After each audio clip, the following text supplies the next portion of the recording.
The Josh Fourrier Show.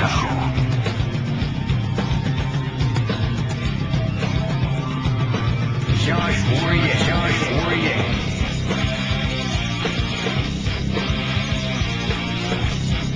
The Josh Fourrier Show.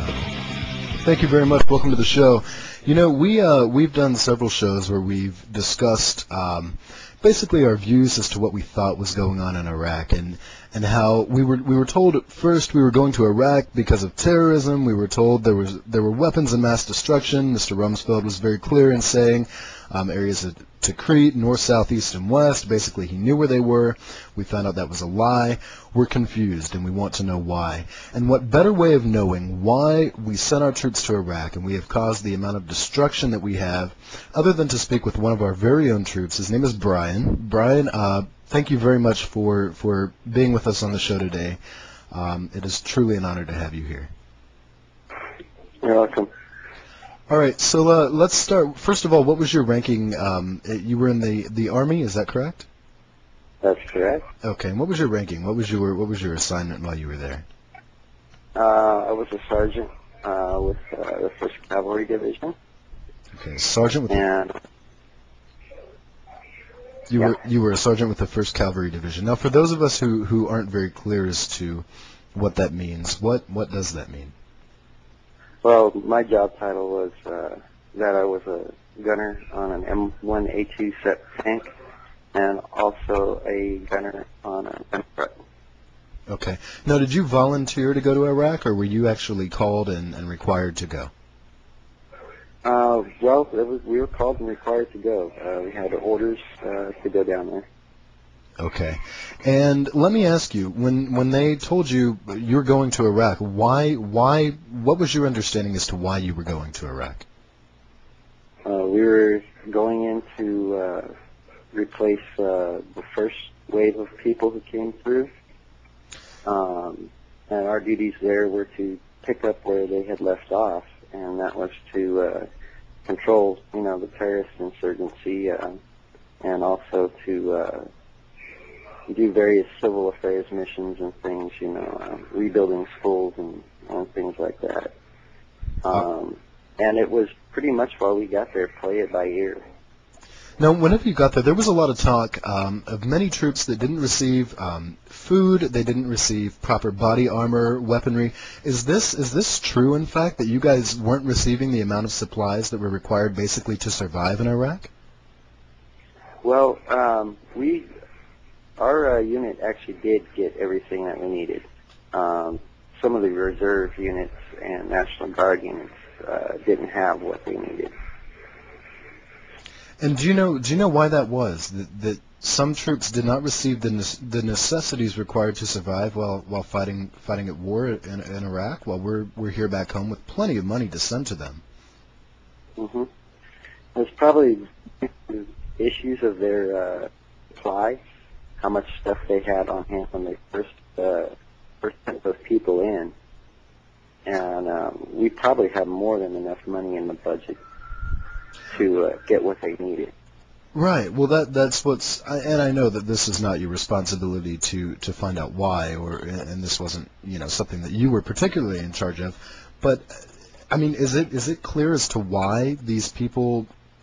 It's clear to understand why it could have happened, but once we understand why it happened, why didn't they get what they needed as quickly as we could have delivered that to them? Yeah. Delivering that stuff over there takes quite a bit of time. The logistics for something like that is pretty expensive, actually. A lot of the stuff that some of the people that I talked to who I replaced, they got actually through, they spent their own money and had their parents mail it to them and stuff. Right. I find that disgusting that we as a country are not able to give our troops the proper safety and food necessities that they need just to survive while fighting for our country. It would just make sense to me, being one of the richest countries in the world, that we would be able to take care of our troops. I find that disgusting and humiliating as a country that we can't accomplish that, especially in 2006. I find that very disgusting. Now, you were speaking that I guess you were the second group of people or troops to be sent to Iraq. The first group was obviously there. Now, my question is this: we were told as civilians that this was said by Donald Rumsfeld that he knew where the weapons of mass destruction were. That's why we went over there. They were located in these specific areas north, south, east, and west, and then they weren't there. Can you tell me why we were informed that we knew where they were, but in fact nothing was discovered while in Iraq? Probably because nothing actually was there.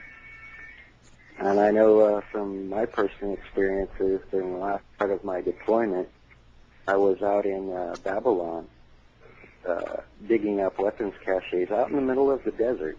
And we found some pretty large explosive devices, but we never found any gas or anything like that. So why was it that he told us that he knew where the weapons of mass destruction were? Why was it that the majority of American people were led to believe that we were going at war to fight, terrorism involving weapons of mass destruction? Well, when you have to make a reason evident, you'll do anything you can to make that reason evident. So basically, I think that we were lied to. Well, as someone fighting in the Army and being in that position, why were you told going into this that there were weapons of mass destruction? They told us that there was a possibility that we might be looking for them. However, our specific mission wasn't exactly looking for them.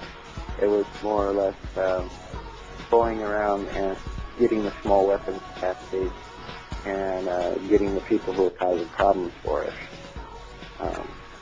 Going through raiding houses and arresting people. Okay, well, Brian, let me ask you this. If we were not, if it in fact was a lie that there were weapons of mass destruction in Iraq, then why did we go? For that reason, I wouldn't exactly know what it was for. I've heard different theories, oil and stuff like that, which is probably more than likely the case. Well, that is something we need to break for just a couple minutes, but that is something that I definitely want to speak about because I have my own theories as to why we went to Iraq, but I would like to hear yours when we return. We'll be right back. Stay with us.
The Josh Fourrier Show.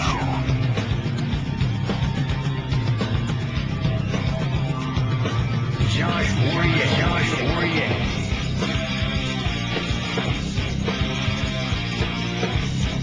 The Josh Fourrier Show.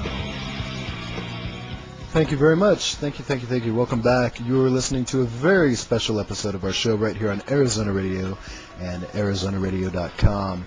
If you have just joined us, we're speaking with Brian, who is one of our very own troops who went to Iraq to risk his life for our country. And we're getting into why we went to Iraq. First, we were told that we went there for weapons of mass destruction. It was made very apparent that it was a lie. Brian has even admitted that, or not really admitted, but he's even agreed on the theory that it was a lie. My question is, if in fact we didn't go for weapons of mass destruction and we were lied to by our government, why did we go? Brian, your input on this. Why did we go to Iraq? Probably for oil. Or it could be because Mr. Bush has his own vendetta out for people, you know. His father did it, and why can't he? Well, let me ask you this. You risked your life for this country over oil?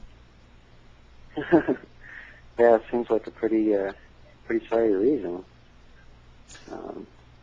Well, coincidentally, your theory completely complements mine. My theory is we went to Iraq because our president is an oil man.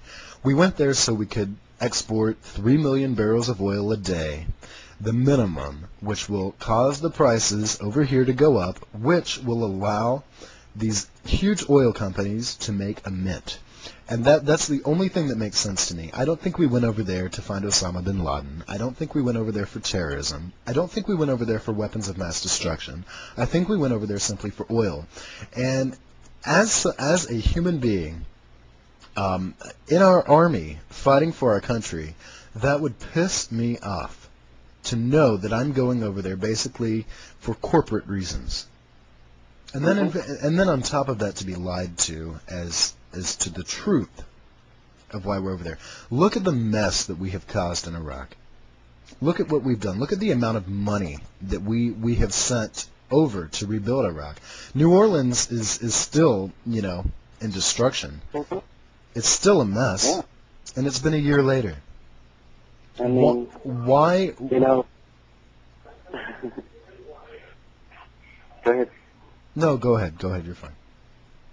I mean, that money could be better spent over here. I'm sure that all of the troops that are over there now will gladly put down their guns and pick up a hammer and go help them rebuild New Orleans. Well, I'm thinking, if we did pull some of our troops from Iraq, brought them over to New Orleans, exactly, they would be more than willing to help recover that city because it's such a historic city. There's so much culture involved in New Orleans, but for some reason, it's just not getting the attention that it deserves, I feel, and it's one of our own cities on our own soil. I want to know, Brian, what is the most disturbing moment that you had to experience while in Iraq? Probably when my tank was blown off the top of a bridge, and I was submerged upside down in it under 12 feet of water. Now describe from start to finish how this happened. Well, we were going across the bridge, and it was about maybe 4 in the morning, and I felt a thud on the side of the tank, kind of like an explosion occurred, and the tank lurched kind of at a 45-degree angle, and it started rolling and sliding across the bridge, and then it rolled sideways off and hit into the water, and all the water started rushing in, and then the tank rolled upside down. At this point, I could hear the driver screaming. I had stuff falling all over me. I couldn't get my bearings. I didn't know what was going on or anything else. I got up and turned myself upright and looked around, and I couldn't find the tank commander. And about this time, the tank was half full of water. And I grabbed his legs, and I felt him kicking underneath, and I thought he was pinned underneath the turret and the floor of the canal, which wasn't the case. He was just folded up underneath, but jumping up and getting me the hell out of here. Now, when the water was rushing into the tank, as you were saying, what was going through your mind? Basically, just to grab those two and calm them down. Did you think that you were going to die? Yeah. And what was that feeling like to know that death was only minutes away? Pretty scary. I was pretty concerned with the other two. They were screaming and yelling and banging on stuff, and it scared the crap out of me because I was the calm one inside the tank. And both of them had taken out their 9mm and chambered rounds and were suicide. They didn't want to drown. And I talked them out of it, and the water started slowing down. And we started banging on the turret floor, opening the access panel. So these people were going. You said these people were going to kill themselves so they wouldn't have to drown? Yeah. The canal that we landed in was pretty foul. It was basically full of raw sewage from everybody's houses, and the smell was horrible. And how did you manage to get everyone out? Well, there was another tank that was behind us, and they had gone past. On the road, I guess there was a bunch of dust kicked up, and they didn't see us go off the bridge. And they went down the road a little ways and couldn't find us. So they backed up, and when they backed up and went back the other direction, the tank commander just, out of luck, happened to look over into the water and see the tracks sticking up. And I guess they had tried hooking up to the rear of the tank and pulling it out because the tank slid backwards up against the side of the canal, and then it stopped. And then I heard people banging on the floor of the tank, I guess trying to see if we were in there, and we were banging back and they couldn't hear it. Oh my God. We were in there probably for over an hour, and at the end of that, they had wrapped a cable around one of the road wheels on the side of the tank, kind of pulling it up on its side against the bridge. When that happened, it was daylight outside. Before that, when we pulled it up, we probably had about a 2-inch space of air that we were breathing out of. And I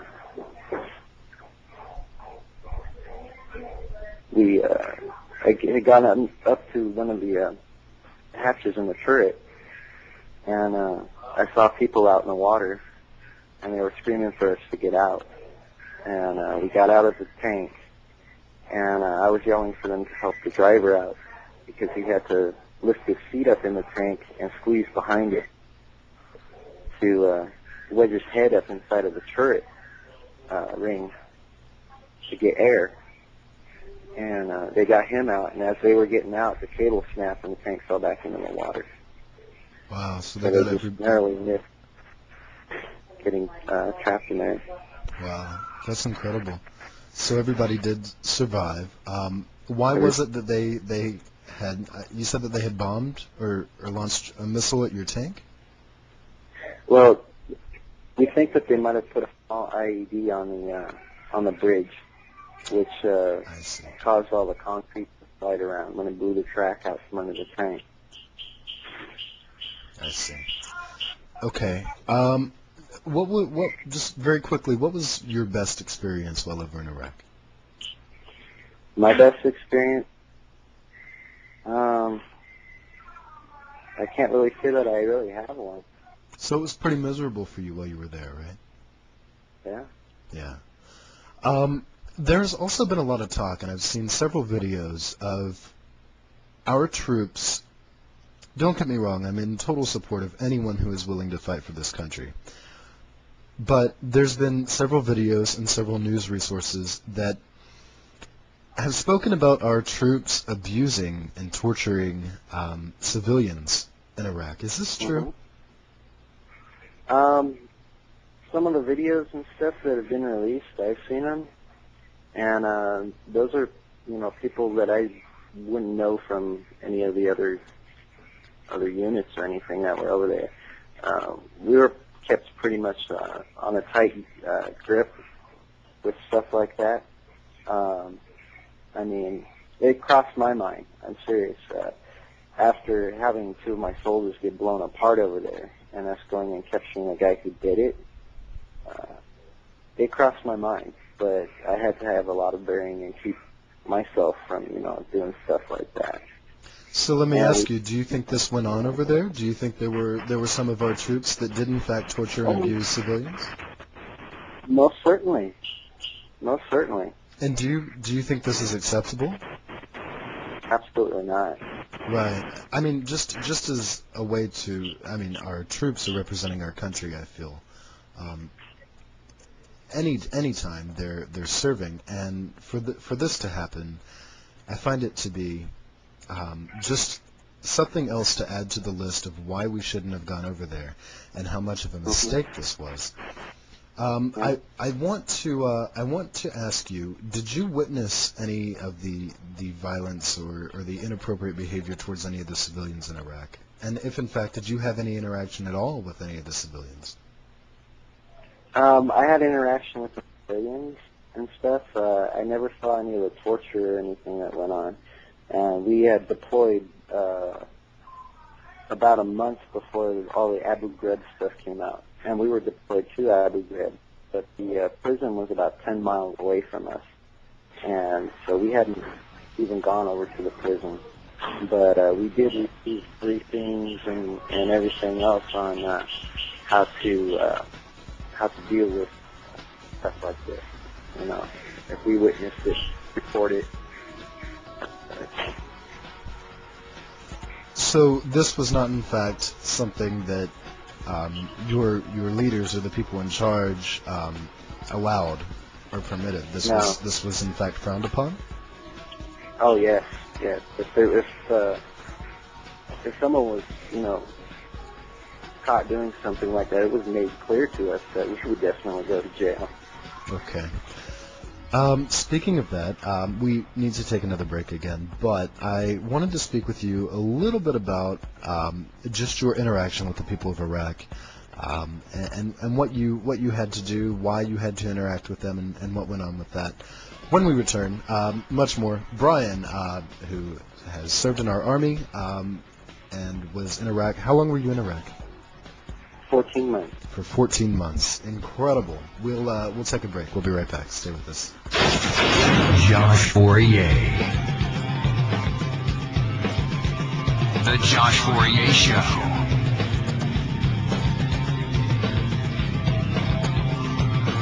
Josh Fourrier.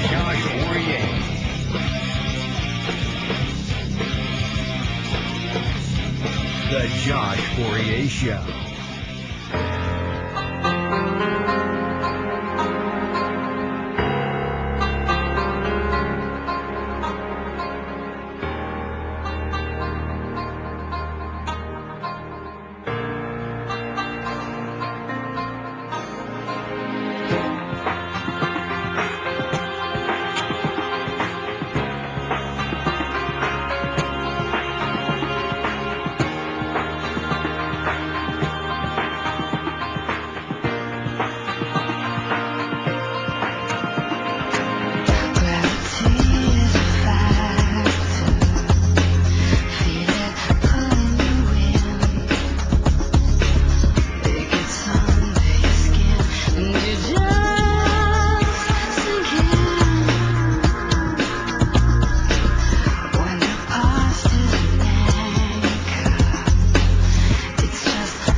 thank you very much. Welcome back. If you've just joined us, you've missed quite a bit. We're speaking with Brian, who served in our U.S. Army in Iraq for about 14 months.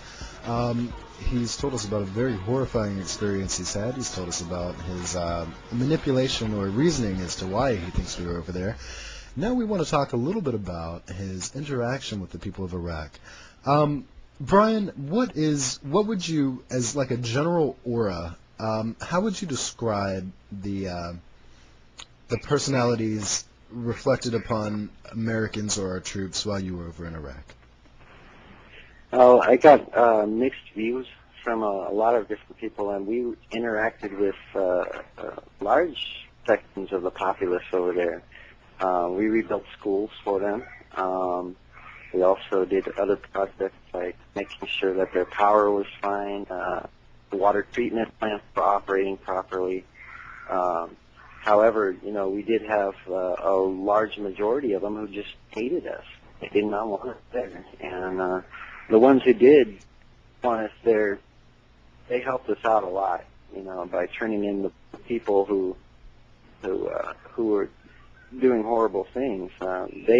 Those people were great. They didn't want, to have these criminals around. And basically that's what it was a bunch of thugs running around, Kind of like we have in America, right? Yeah, pretty much. Let's see They Iraq. have rocket-propelled grenades and AK-47s. Exactly. Well, let me ask you about that. You said something about that it was your responsibility to make sure the power was on. I remember reading a news report from USA Today stating that the citizens of Iraq are only getting power for a couple hours out of the day. Yeah, they have to allocate power out, and I experienced that a lot over there. Now our bases were operating on generators and stuff; they weren't connected to their grid, but it's because their power generation plants and stuff really are not all that great. They burn oil and to generate power. And so that's what they would do to conserve energy, would be they would shut off a certain area of a town for a few hours and then turn it back on. And they're still trying to, upgrade their stuff for them. I see. Was there any, do you feel that there was any type of deception while you were in Iraq? As far as? Well, as far as, your communication with the citizens of the country, your uppers, the communication to you and your troops, was there anything that you were lied to while in, or that people had lied to you about while in Iraq? No, other than so your superiors, your superiors had never manipulated or lied to you guys about anything while you were over there? Nope. They were about as much in the know as we were. They whatever came down, they had us go do. What's your opinion of Rumsfeld? Of the what? Of Rumsfeld. Oh, I don't have a very high opinion of him. And why is that? Well, I just don't. I heard that during the Iran-Iraq War, he went over there and he did a lot of things for Iraq, building baby milk factories and things.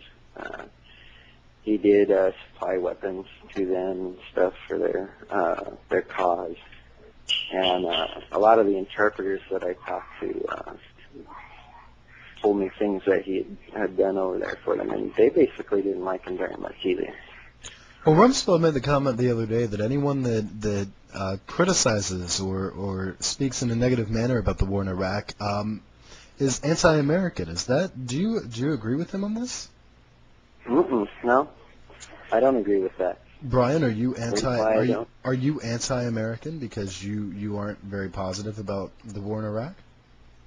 No, I'm more American You're for willing that to because I you're think willing so. to risk your life, but then again, if you speak about the war, you're automatically anti-American. Where do you think he's coming from in this? Why do you think he would say such very harsh words to the citizens of our country who want to speak out against the war? I think that he's a jackass. If I fought for anything, I fought for our basic principles. Our right to, life, liberty, and happiness, and the freedom of speech being one of them. So, do you feel like you fighting in Iraq was wasted? Do you feel like you went over there for a cause that you're actually against rather than in support of? Possible. And how does that make you feel whenever you know that you serving and fighting for our country in a very dangerous environment? This isn't some play war. This is a very serious, intense, and very destructive war. When you were over there for 14 months, and then only to find out that your reason, I couldn't comprehend how I would feel. But what's going through your mind whenever you know that this may in fact be the case? Well, I have a lot of very strong convictions towards the people who sent me over there, and hopefully, if this is something that's incredibly unjust, hopefully justice will come around and bite them in the ass. Hopefully so. Can you see us being over there in Iraq and what we've done so far since we've been there? Do you see anything good that can come out of this? Honestly, I don't. So what do you think the resolution then should be now that we're over there and we've caused all of this destruction? How could we resolve this problem? I don't think I could come to a conclusion on a resolution because it seems like we're walking on Occam's razor. If we, stay there, it's going to be bad. If we pull out, it's going to be bad. So either way, you think we're headed for trouble? Yeah. Someone that was over in Iraq, saw everything with their own two eyes, you can tell us on a very educated level that you feel that we are headed for trouble either way because we went to Iraq. Mm-hmm. And we can both agree that the primary reason why, as to our theory, is oil. Mm-hmm. So Yep. Whenever you say that you feel that we're headed for trouble, what kind of trouble are we headed for? I don't know. Maybe another more larger, more horrible war. Do you think we're safe on our own soil? We may not be. I'm sorry? We may not be. We may not be. And do you have anything to validate that statement? No, not really. It's just a feeling. It's just a feeling. Okay. Valid enough for me. Brian, thank you very much for appearing on the show. You definitely are a hero in this country, and we all thank you very much for what you've done.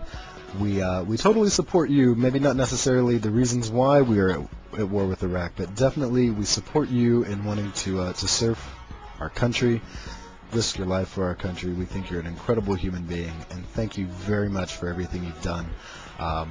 I'd like to thank you for being on the show as well. And Well, thank you for having me. definitely, anytime. That's all the time we have for today. Look for us next week right here, The Josh Fourrier Show on Arizona Radio. Thanks for listening, and I'll see you next time. Josh Fourrier. The Josh Fourrier Show.